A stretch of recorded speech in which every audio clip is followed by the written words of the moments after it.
Music director DJ Bajrangi. अभी आप सुन रहे हैं लक्ष्मीपुर चौक से मां सासा म्यूजिक की प्रस्तुति।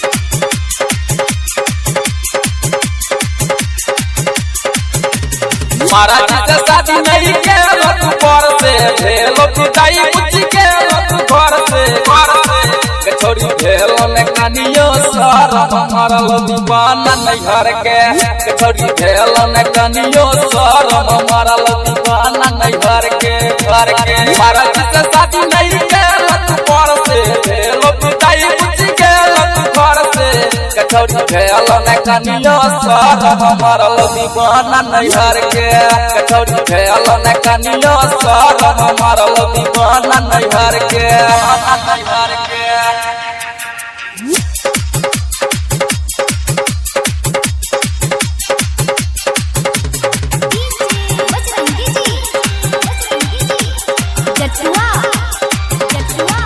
मिल छला जखन गोरी मन तोरा मन से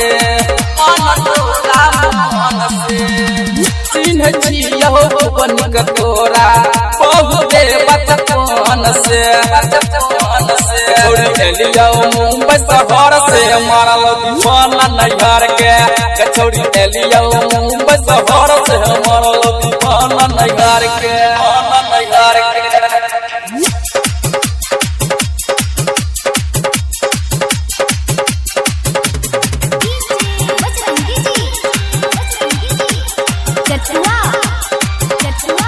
दिन सबे दर्दी भेलो तोहर सुहाग के धद कई छौ प्रेम का पारदीप दिल में हमारा आग के छोड़ी मर जब खाक जहर से मरल दीवाना नैहर के छोड़ी मर जब खाक जहर से मरल दीवाना नैहर के।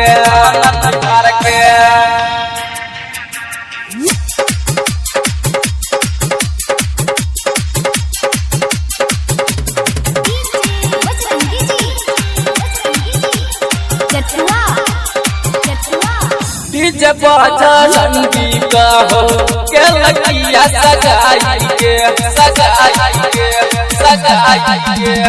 पारदीप बिहारी दल को पायल मुँह देखाई के